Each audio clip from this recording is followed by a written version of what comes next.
প্রিয় বন্ধুরা, তোমাদের সকলকে স্বাগত জানাই অপূর্ব মান্না হোম থিয়েটার ইউটিউব চ্যানেলে। আজ আমি তোমাদের সঙ্গে তোমরা যারা বেতুল কলেজে অ্যাডমিশান নেবে বলে ভাবছো, ইউজি, ঠিক আছে, অর্থাৎ আন্ডার গ্র্যাজুয়েট, তোমাদের বিএসসিতে পরিবর্তন এসছে নাম্বারের, সেই সম্পর্কে আজকের আমরা আলোচনা করব। অর্থাৎ আপডেট এসছে, দেখতেই পাচ্ছ আগামীকাল থেকে এটা ওয়েবসাইটে, অর্থাৎ WBCAP যে ওয়েবসাইট, সেই ওয়েবসাইটে এটা নতুন একটি পরিবর্তন এসছে। তোমরা বেশি বেশি করে শেয়ার করবে ভিডিওটা, যাতে সবার কাছে পৌঁছায়, ঠিক আছে।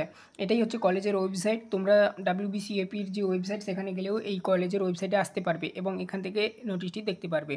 দেখতেই পাচ্ছ ইউজি অ্যাডমিশান 2025 লেখা রয়েছে। Admission to 4 year BA BSc honours with or without research, ঠিক আছে, CCF 2022 অনুযায়ী, ঠিক আছে। তোমাদের কি পরিবর্তনটা এসছে এই ভিডিওতেই আমরা আলোচনা করব। মূলত মার্কস পার্সেন্টেজের পরিবর্তন এসছে, সেটা কি এই ভিডিওতে দেখাচ্ছি। তো দেখতেই পাচ্ছ এখানে general information and recruitment for admission, যারা যারা না জানো, এখানে তোমরা এর উপর আমরা ডিটেলস ভিডিওগুলো বানিয়ে রেখেছি, অবশ্যই তোমরা দেখে নিতে পারো কী ক্রাইটেরিয়াগুলো লাগে, মূলত এখানে বলা রয়েছে, ঠিক আছে। তো এর উপর ডিটেলস ভিডিও পেয়ে যাবে আমার চ্যানেলে। এখানে দেখো তোমাদের যে মার্কসের যে ডিটেলসটা এখানে দেখাচ্ছি, এইটার পরিবর্তন এসছে। Course offered and thanking capability, ঠিক আছে, বেঙ্গলিতে, ঠিক আছে। এখানে দেখো আনরিজার্ভ ক্যাটাগরিতে 20টি রয়েছে, SCতে 10টি রয়েছে, STতে 3টি রয়েছে, OBCতে 5টি রয়েছে, আর OBC এর ক্ষেত্রে 5টা, এটা বললাম। আর OBC বির ক্ষেত্রে 3টা, আর EWS ক্যাটাগরির ক্ষেত্রে 5টা, এবং টোটাল এই নিয়ে 46টা রয়েছে আর কি, মানে ইনটেক ক্যাপাসিটি আর কি, বলতে সিটের বা আসন সংখ্যা। দেখো minor subject choose any two, অর্থাৎ যে কোনো তোমাদেরকে দুটো মাইনর সাবজেক্ট চুজ করতে হবে। এইটা এখান থেকে দেখতে পাচ্ছ সাবজেক্টগুলো, সংস্কৃত নিতে পারো, বাংলা তোমার মেন সাবজেক্ট, তার পাশে দুটো সাবজেক্ট রাখতে হবে। সংস্কৃত নিতে পারো, ফিলোসফি, পলিটিক্যাল সায়েন্স নিতে পারো, কিংবা শুধু ফিলোসফি নিতে পারো, ঠিক আছে। হিস্ট্রি কিংবা ওমেন স্টাডিজ নিতে পারো, ঠিক আছে। ইংলিশের ক্ষেত্রে এখানে দেখো যা যা রয়েছে ক্যাটাগরি ওয়াইজ দেখে নিতে পাচ্ছ তোমরা। এখানে দেখো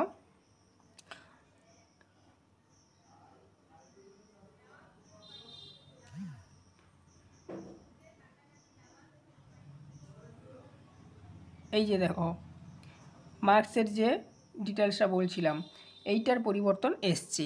দেখো জেনারেল ক্যাটাগরি স্টুডেন্ট যারা রয়েছে, বেঙ্গলি যদি কেউ নাও % তোমাদের মার্কস লাগছে। বাংলার ক্ষেত্রে 60%, অর্থাৎ বাংলায় উচ্চ মাধ্যমিকে তোকে 60 পেতে হবে, ইংলিশে 50 পেতে হবে, ঠিক আছে। তারপর দেখো A grade percentage +2 Bengali percentage, এটা কিছু নয়, এইগুলোই আমি বলছি তোমাদেরকে। ইংলিশের ক্ষেত্রে 75% করেছে, অর্থাৎ টোটাল এই নিয়ে ইংলিশের ক্ষেত্রে সাবজেক্ট মার্ক তোমাদের 85 লাগবে। আর এ গ্রেডের দিক দিয়ে 75 থেকে 85 মানে 75 থেকে মূলত নিচ্ছে আর কি, ঠিক আছে। হিস্ট্রির ক্ষেত্রে তোমাদেরকে 50 থেকে নিচ্ছে এখানে। তারপর দেখো ফিলোসফির ক্ষেত্রে 50 থেকে নিচ্ছে। এডুকেশান যদি থাকে তুমি তাও এখানে মানে এইগুলোর ওপর ফিলোসফি অনার্স করতে পারবে, মেন সাবজেক্ট ফিলোসফি, ঠিক আছে।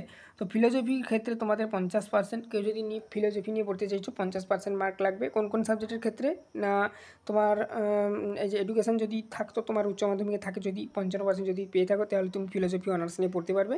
আবার ইংলিশ যদি তুমি ইংলিশে যদি 50% পাও, অর্থাৎ 50 পাও উচ্চ মাধ্যমিকে, তাহলে তুমি ফিলোসফি অনার্স নিয়ে পড়তে পারবে। পলিটিক্যাল সায়েন্সের ক্ষেত্রে তোমাদের সেম বলেছে, অর্থাৎ তোমাদের যদি ইংলিশে 50% নাম্বার থাকে, তুমি পলিটিক্যাল সায়েন্স অনার্স নিয়ে পড়তে পারবে, ঠিক আছে। তারপরে দেখো নেক্সট ফিলোসফির ক্ষেত্রেও সেম, ইংলিশে যদি তুমি 60% নাম্বার পেয়ে থাকো, ফিলোসফি অনার্স নিয়ে পড়তে পারবে। সংস্কৃত অনার্স তুমি পড়তে যদি চাও, তোমাদের সংস্কৃতের যদি মানে সংস্কৃত যদি থাকে উচ্চ মাধ্যমিকে, খুবই ভালো কথা, সেক্ষেত্রে 50% লাগবে। কিংবা বেঙ্গলিতে তোমার হচ্ছে বেঙ্গলির ক্ষেত্রে 55% করেছে, আর ইংলিশের ক্ষেত্রে হচ্ছে তোমাদের মানে করেছে যেটা 50% নাম্বার। অর্থাৎ বাংলায় তুমি যদি 55 পাও, তুমি সংস্কৃত অনার্স নিতে পারবে। কিংবা তোমার যদি উচ্চ মাধ্যমিকে সংস্কৃত থাকে, সেক্ষেত্রে যদি তুমি সেই সংস্কৃতে 50 পাও, তুমি 50 যদি পেয়ে থাকো, তাহলে সংস্কৃত অনার্স নিতে পারবে।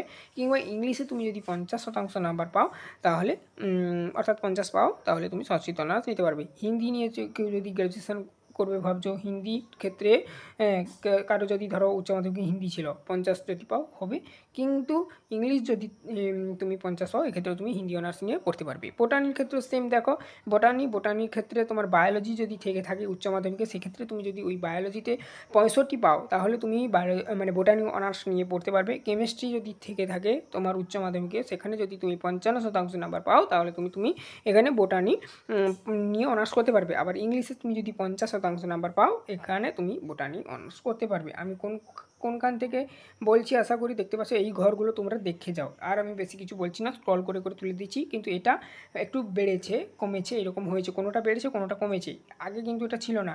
কোনোটা হয়তো 50-এর জায়গায় 55 করেছে, কোনোটা হয়তো 50-এর জায়গায় মানে 55 করেছে, আবার কোনোটা 60-এর জায়গায় 55 করেছে, এরকম বেড়েছে কমেছে, ঠিক আছে?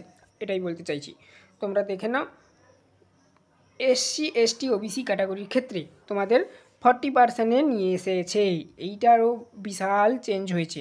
দেখতেই পাচ্ছ, all honours subject same as above 40% marks in, এইটার কথা বলছি, এই যে এইটার কথা বলছি, ঠিক আছে? বিশাল পরিবর্তন হয়েছে, 40% মার্কস এসছেই,